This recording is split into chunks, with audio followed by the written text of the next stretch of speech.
A very warm good morning to all of you. Hope so you all are fine.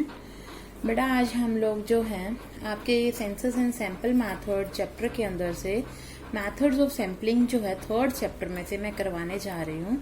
Last chapter के अंदर मैंने तुम्हें लोगों को सेंसस और सैंपल मैथड के बारे में कंप्लीट डिस्क्रिप्टिव वे में बताया था। ठीक है, आज हम लोग जो है मेथड्स ऑफ सैम्पलिंग करेंगे कि सैम्पलिंग कितने तरीके की होती है, कौन कौन सी टेक्निक्स जो हैं या प्रिंसिपल मेथड्स कौन से हैं सैम्पलिंग के। तो देखो सबसे पहले हमारे पास इसमें दो मेथड्स होते हैं। ठीक है, आगे उनको बाइफ्रिकेट किया हुआ है। फर्स्ट है आप लोगों के पास ये रैंडम सैम्पलिंग, सेकंड आता है आपके पास नॉन रैंडम सैम्पलिंग। अब देखो रैंडम सैम्पलिंग का मतलब क्या होता है, जिसके अंदर हर एक चीज को, ठीक है, इक्वल चांस मिलेगा। हर एक सैंपल को each and every item of the universe gets a equal chance of being selected in the sample. ठीक है ना, कि हर एक यूनिवर्स के अंदर each and every item of the universe जो है उनको इक्वल चांस मिले। ठीक है, आप देखो और नॉन रैंडम सैम्पलिंग क्या है कि जिसके अंदर हर एक आइटम को इक्वल चांस नहीं मिलेगा।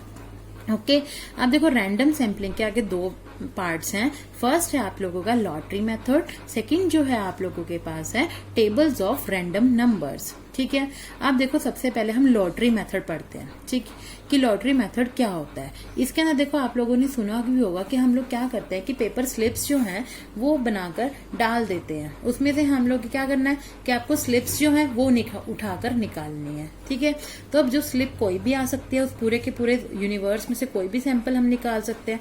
अब पूरे के पूरे बाउल में से जब कोई भी स्लिप बाहर निकाल सकते हो, हर एक को अपना इक्वल चांस मिल रहा है ना बाहर निकलने का, तो that is a lottery method. एक आता है हमारे पास table of random numbers. Table of random numbers क्या कहते हैं कि हम लोग जो है स्टैटिस्टिशियंस प्रिपेयर करते हैं एक सेट ऑफ टेबल्स को, जिनको हम टेबल ऑफ रैंडम नंबर्स बोलते हैं।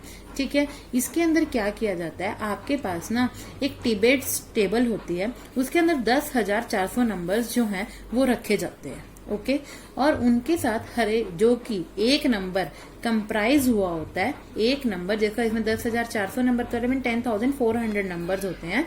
ठीक है, और वन नंबर जो है वो कंप्राइज होता है इक्वल टू 4 यूनिट्स। तो इट मीन्स कितना हुआ कि हम लोग कितनी यूनिट्स को कवर करते हैं इसके अंदर 41,600 यूनिट्स जो हैं वो इसके अंदर कवर की जाती हैं। ठीक है भाई, तो आप लोगों को ये सारी चीजें जो है वो पता होनी चाहिए कि लॉटरी मेथड क्या है आपका और टेबल ऑफ रैंडम नंबर्स क्या होता है। ठीक है, इसकी मेरिट्स एंड डीमेरिट्स हर एक स्टूडेंट को करनी है कि हमारे पास जो इसमें कोई पर्सनल बायस नहीं होती, ईच एंड एवरी आइटम्स को इक्वल चांस मिलता है, फेयरली जो है वो रिप्रेजेंट की जाती है, सिंपल है, स्ट्रेट फॉरवर्ड मेथड है। ओके, और हमारे पास जो इसके डीमेरिट्स हैं वो क्या क्या है। डीमेरिट्स क्या है कि this method does not give the guarantee proportionate representation.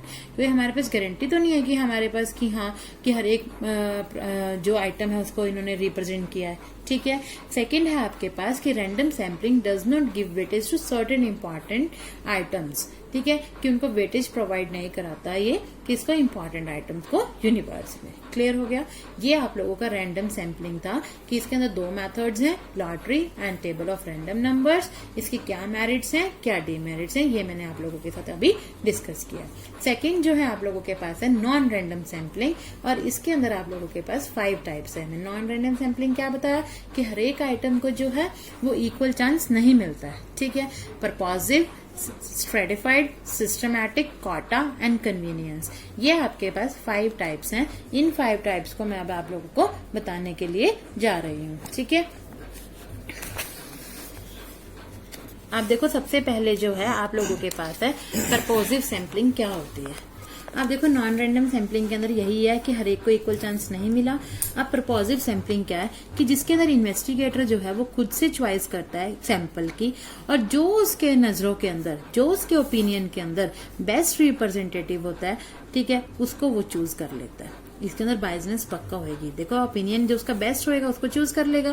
For example हम आयरन के स्टील के इंडस्ट्री के अंदर हम यहाँ पे इन्वेस्टिगेशन करने के लिए जा रहे हैं, तो हमारे मन में कौन सा आता है, हम कहते हैं कि Tata iron and steel industry best है।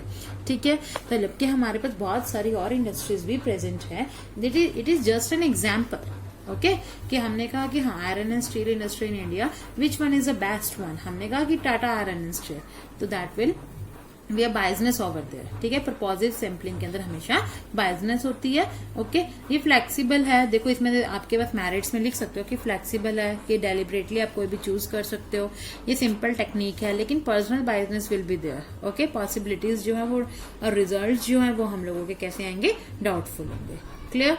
इसके बाद आप लोगों के पास आता है स्ट्रेटिफाइड और मिक्स्ड सैम्पलिंग। इसका मतलब क्या होता है कि पॉपुलेशन जो है वो हम उसके कैरेक्टरिस्टिक्स के अकॉर्डिंग उसको डिवाइड कर देते हैं, फिर उसमें से हम आइटम्स को सिलेक्ट करते हैं, ठीक है।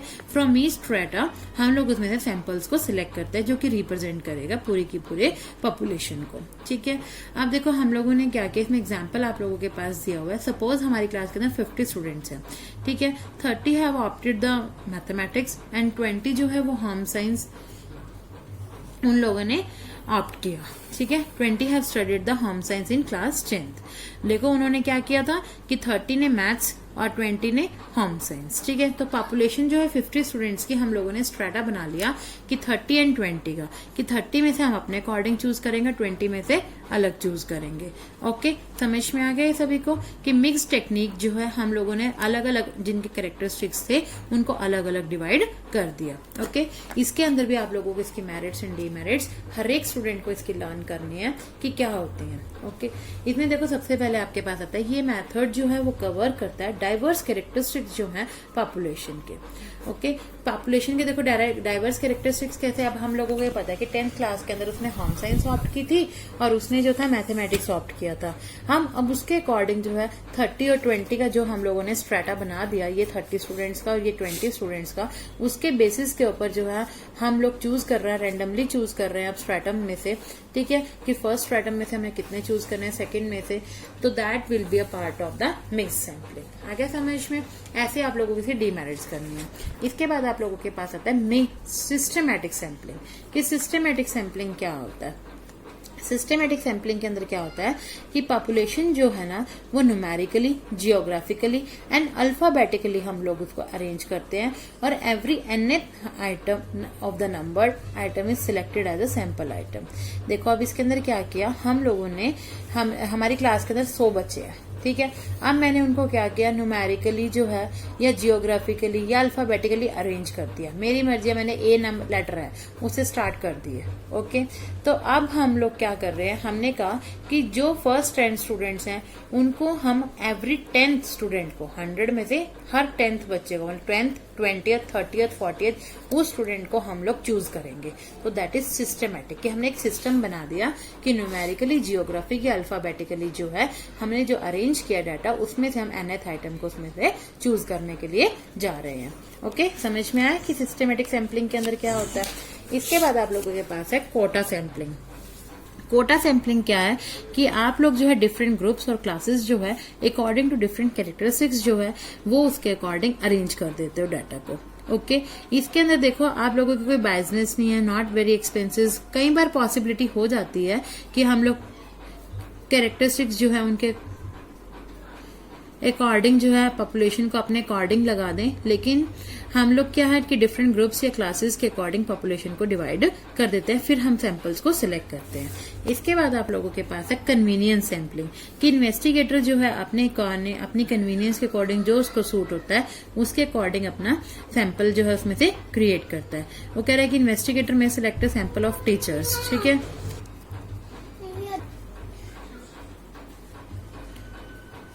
फॉर एग्जाम्पल जैसे हम लोग कहते हैं कि हम लोगों ने क्या करना है कि टीचर्स को सिलेक्ट करना है, हम लोगों को टीचर्स को सिलेक्ट करना है, ठीक है, कॉलेज के प्रोस्पेक्टस में से। तो ये हम लोगों के इन्वेस्टिगेटर के ऊपर डिपेंड करता है कि उसे कौन से जो उसको ठीक लग रहा है उसमें से अपनी कन्वीनियंस के अकॉर्डिंग उसमें सैंपल चूज कर लेता है, क्लियर। देखो दैट इट वाज योर्स की सैम्पलिंग के क्या क्या मेथड्स थे, ओके। नेक्स्ट वीडियो के अंदर मैं आप लोगों के साथ कंपैरेटिव लुक जो है और रिलायबिलिटी एंड सैम्पलिंग डाटा वो आप लोगों को बताऊंगी, ठीक है। If you like my video then like it and thank you so much.